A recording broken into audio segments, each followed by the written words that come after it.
It was 2023 in Harare, and this city, this life has never felt more hollow. My grandmother always said a name is a prophecy. Mine is Tina Shea. God is with us. I used to believe it. I held on to it like a lifeline through the storms of life, especially during my early years as a young teacher navigating the overcrowded classrooms and underfunded schools of Harare. But today, sitting on a cracked bench in Harare Gardens, watching the jacaranda petals fall like soft purple rain, that name feels like a cruel joke. Her name was Rudo, love, and for a time that's exactly what she was. She was a clerk at a small, elegant bookstore in Avondale, but her real passion was community work. We met at a teacher development workshop in Greystone Park. I was presenting on new methods to teach critical thinking. She was volunteering for a literacy drive, donating her time to help underprivileged schools. I admired her fire, the way she spoke with passion about giving every child in Zimbabwe a fighting chance. Her laugh was easy and infectious, and her presence felt like sunshine in the gray corridors of my life. We spent our weekends together, grading papers side by side at a cafe, or walking through the Mukuvizi woodlands, escaping the weight of a city always on the brink of something, but never quite arriving. I was drawn to her not just by beauty, but by the fact that she saw me, not just a struggling teacher in a broken system, but a man with dreams, real dreams. We spoke of building a future not just for ourselves, but for the children we hope to reach, to raise, to love. There was a night I'll never forget.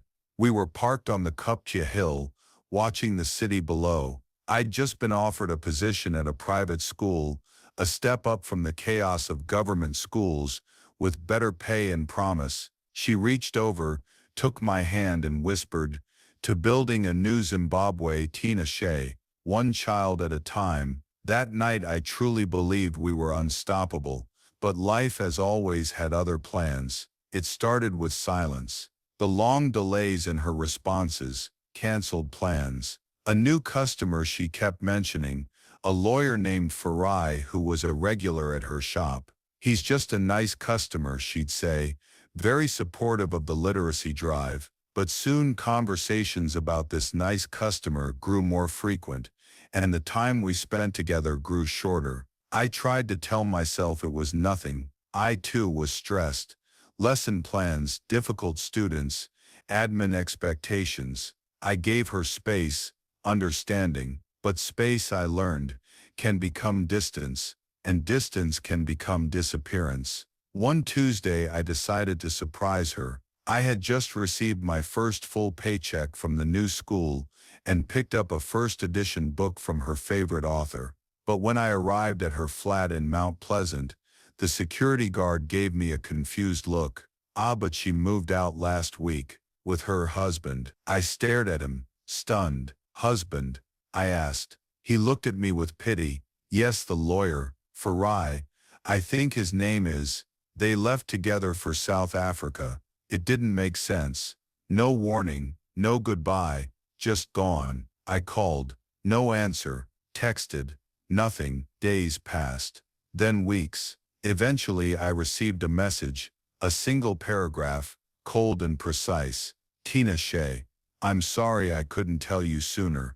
Things changed quickly. Farai and we got married. It wasn't planned. Life happens. Please don't hate me." I read the message until the words blurred.